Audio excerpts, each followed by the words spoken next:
Hey, what's going on? Luke here, and a couple of weeks ago I did a video where I went over the Canterbury Bankstown Bulldogs signings for 2022. Now, obviously they made a hell of a lot of signings, so a lot of people wanted my thoughts on them. They went down really well, so the obvious thing is to go through all the sides. Now the first side I'm going to be doing is the Brisbane Broncos. Now in my stream a couple of days ago, someone suggested that I do the Broncos, and I looked at it and I went, yeah, Broncos made some pretty good signings, I may as well do them. Little did I know that they hadn't really made too many signings, more so they've had a lot of losses. However, the ones that they have signed, they are quite good, so I'm keen to go through them. However, like I said, they have had a lot of losses. I've got to cover them. Obviously, a couple of days ago, Alex Glenn announced his retirement. He's been down in form, so it's not a huge loss for them. They do have a lot of youngsters coming through as well. I need to keep that in mind. Speaking of youngsters though, Xavier Coates heads to the Storm. I think that's a big loss for the Broncos. I know they haven't really played in this year, but I think that's mainly due to the fact that he has signed elsewhere. So they're like, oh, we've got Corey Oates, we've got these other players, may as well play them, they're going to be here next year. And also, I just don't think Kevin Walters is a very good coach, but obviously Xavier Coates is down in confidence too. So he's not exactly been killing it when he's played. But at the same time, I think he showed enough class in his time in first grade to show that he is a first grader. And I think he'll flourish at the Storm. However, him at Broncos just isn't working out, I guess. They also have Brady Croft heading off at the end of the year over to the Super League. I think that's about his standard of play. Look, there was a lot of hype for Brady Croft at one stage. However, as soon as he went to the Broncos, I just knew it wasn't going to work. I think I did a video talking about the fact that I thought if he couldn't work it out at the Storm system, he's not going to work it out for the Broncos. And the fact that they threw big money at him and really dug themselves into a salary cap hole with him,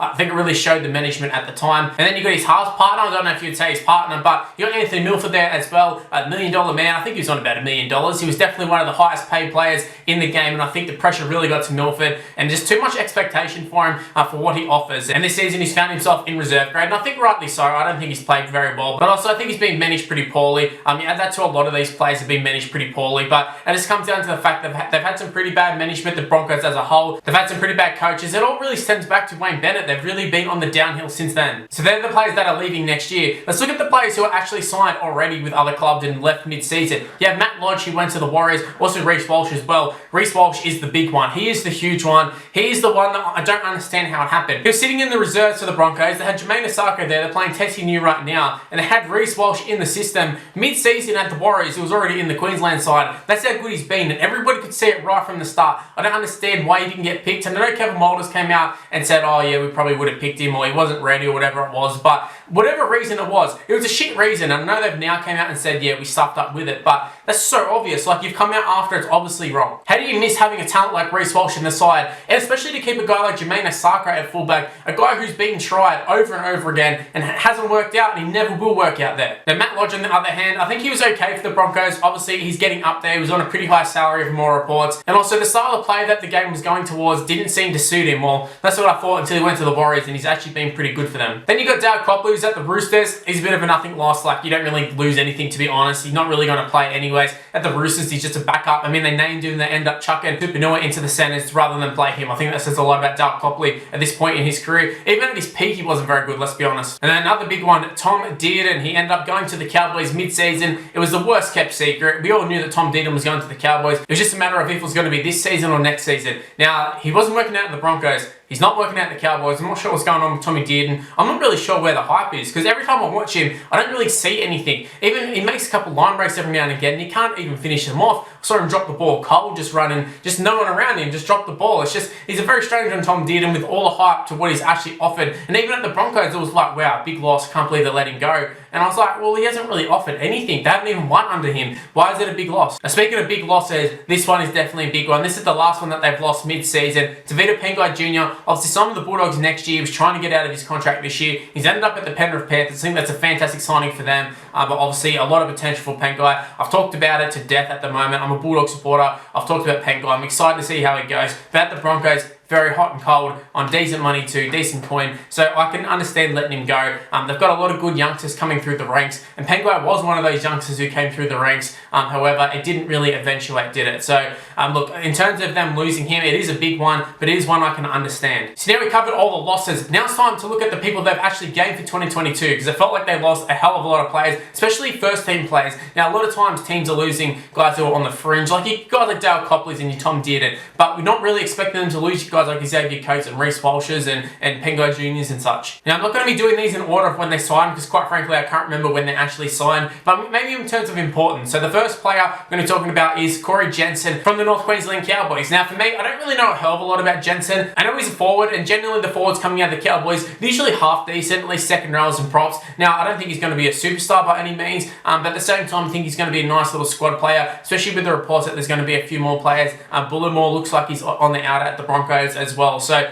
if you can get a guy who can just come onto the bench, I think it would be a nice little player for them. I suppose he's really the perfect do-the-job sort of player. So I don't mind that signing. I would assume he's not on a huge amount of money as well. So for me, I think that's a pretty good signing, that one. The next signing was actually made quite a while ago. It's Bruno Lee joining from the Melbourne Storm. Now for me, I think at the start when it was very first announced, I looked at that sign and I went, yeah, that's a pretty good signing, that's pretty decent. But now you look at the Broncos side, they've confirmed that Tony Staggs is going to be playing in the centres next year. You got Herbie Farnworth there, I think has been one of the best players for the Broncos. Been one of the actual guys who looks half decent in that back line. And now you've got your centres covered. I don't know, I suppose Herbie could play on the wing, but now you're bringing in a centre in Bruno Lee, a guy who's only really looked half decent in the Melbourne system. I know he played Origin, but this is also the same side that was talked about as being the worst ever Queensland side, and he played in there, and he wasn't particularly good. He just was up against a New South Wales side that was shit, and he played in the Melbourne side, and even then he looked like a weak link. Now we know Bruno Lee, we know what he can do with the ball. It's what he does in defence that isn't great. And it was funny, I remember, I think it was either the grand final or Origin, he missed a real easy tackle on the goal line, and I remember the commentary was like,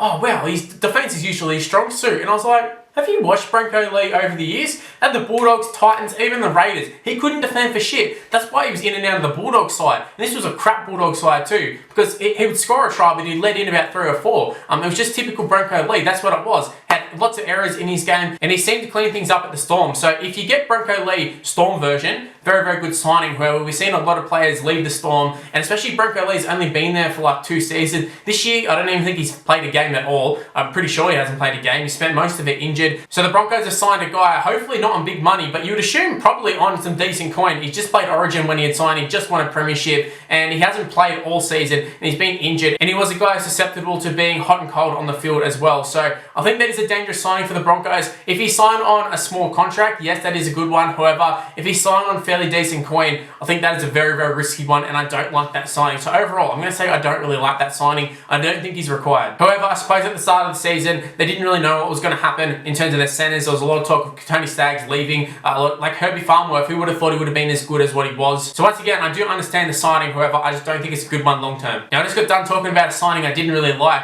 This one I definitely do like. Kurt Capewell signing from the Penrith Panthers. I think every club in the NRL would have been happy to have had Kurt Capewell. Super versatile. I was talking about the Origin side from last year. Kurt Capewell was the other centre in that side, and he absolutely killed it. Now, obviously, this year, he sort of got found out in the centres, but they chucked him back into the back row, which is his actual position, and he killed it again, and Queensland ended up winning. Obviously, he's a big part of the Penrith side as well. Actually, it's going to be interesting to see how the Panthers go next year without him, because he might not be the best second row in their side. They've got some very, very good second rows. You've got Liam Martin there, William Kickout. Even at the moment, Pangai has just joined them. They've got some really good second rows, but Capewell's their most versatile second row. He's a guy that can chuck into the centres, they can chuck into the front row. You can chuck him anywhere, and Capewell will do a fantastic job. Now, him signing for the Broncos is a big signing, and they already had Reynolds, and we'll get to Reynolds, but as soon as Capewell signed, I was like, alright, Broncos mean serious business here. They're losing Alex Glenn next year. They don't really have a lot of experience in that forward pack, and Kurt Capewell brings that. He's been around for quite a while now. He started off at the Sharks, he's gone to Penrith. Now, he's obviously played at the highest level too. He's played for Queensland. He's played in the grand final, and by the time he gets to the Broncos, he might have played in another grand final. He might even win a premiership, who knows. But for me, Kurt Capewell is a fantastic signing. I would have loved to have had him at the Bulldogs. Like I said, I'm sure a lot of other clubs would have been happy to have him, just purely because he's versatile, and secondly because he's just an absolute gun player, and he fits the modern game perfectly. He's agile, he's got a good passing game, he's just good in general. I really like the signing of Kurt Capewell, and I think Broncos fans, you should be rapt to have Kurt Capewell. Fantastic signing. Now moving on to the last signing. Yes, this is the last signing. They've only made 4 signings. It's crazy. I thought they had made way more, but apparently not. So the last player we're going to be talking about is Adam Reynolds. Already touched on it earlier. what a signing he is. Now, I'm going to talk about the pros and cons of his signing. Obviously, the cons is that he's getting quite old, and that's the whole point of why Rabbitohs didn't want to offer him a big contract. I say a big contract, they didn't want to offer him a long-term contract, and that's what he was after. And I think that's ultimately why he ended up signing with the Broncos. Obviously, I'm assuming Wayne Bennett probably played a big factor in that one. Obviously, he's had a lot to do with the Broncos over the years, and he seems to talk to these players and guide them in the right direction. And I think Adam Reynolds going to the Broncos rather than going to, say, the Sharks or whatever, I think it is a good move. He's going to a big club. If he can be the one to take them from where they are right now up to the top, he's forever going to be loved at the Broncos, and he's obviously going to be loved at the Rabbitohs. Won a premiership with them. He's a junior. He's come through the ranks. He's played there for years and years. But I will say the one thing with Adam Reynolds is he's been very, very good. Like I said, he is aging, so we've probably seen the best of him. Last night kicked a fantastic 40-20. Just want to mention that. What a 40-20. Oh my God. But also, speaking of last game, they got beat by Penrith, and he's playing in a very, very good Rabbitohs side, and they couldn't get the job done against Penrith. I think they can't get the job done against Melbourne, Manly as well. What are the chances he goes to the Broncos side and is able to compete for a premiership, or even sort of get near and about it? I just don't see it happening. Not in his time span at the club anyways. I just can't see it happening. Now, I can see him being the guy who, I don't know, maybe like for the Bulldogs when we signed Brett Kamali back in the day, you just want to get him just a bit of a stopgap until you can find someone else. Now, obviously, the Bulldogs never found someone else, but the Broncos signing Adam Reynolds, I think he's a good signing because he can do the job right now. He can get the other players around him to lift, and he can develop them. And then hopefully, in the meantime, you develop a half, or you can find someone else you can bring in and take his spot in a couple of years' time and sort of pick up where he left off. That's, I guess, the goal for the Broncos because, like I said, he's not going to be there long term. I know they signed him for a couple of years, but long term, he's not going to be there. He is aging, and even in terms of ability, we've seen players better than Adam Reynolds regress super fast. So he wouldn't be the first one to sign a new contract and go up and play in a new system and not do too well. And it does seem strange for him to be as old as what he is and leaving the Rabbitohs and going into a new system. But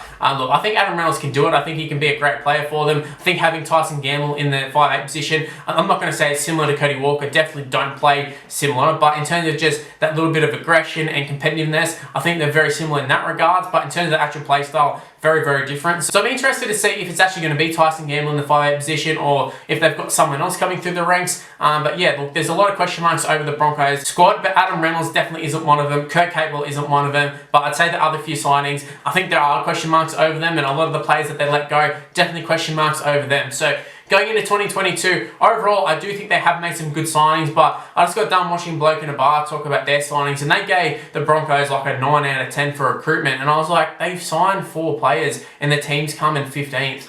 They haven't really signed anyone. The Bulldogs have made a host of signings and they needed to do so. I know the Broncos have got a better roster than the Bulldogs, but at the same time, they're 15th. There's a lot of other clubs who have a better roster. I know the Broncos have a lot of guys who are quite young and are going to eventually get a lot better than what they are. But at the same time, you can't wait for them. This isn't FIFA. This isn't a guaranteed, oh, well, they're going to turn into an 85 rated. In saying that though, I think Adam Reynolds, I think he will change a lot for them. And I can understand in that regards, Adam Reynolds is definitely a 9 out of 10 signing. It's just more so the rest of them. Kurt Capewell, but just the fact that they didn't bring in more players despite losing a lot. But like I said, Broncos have a lot of youngsters they're trying to bring through the system, and Adam Reynolds being there, he's going to be able to attract players in the next couple of years. Also, he's just going to be able to seal a lot more wins. Having Brady Croft, Milford, Tyson Gamble, Albert Kelly, whoever else they've tried in the halves, they are nothing compared to Adam Reynolds. They can't even lace up his boots. So having Adam Reynolds there, I think a lot of those games that were close or they were in the mix up until the 60th minute or whatever, I think Adam Reynolds, I think he ices those games and I think he seals them. So I can see Broncos winning a lot more games next year purely with just Adam Reynolds in the side,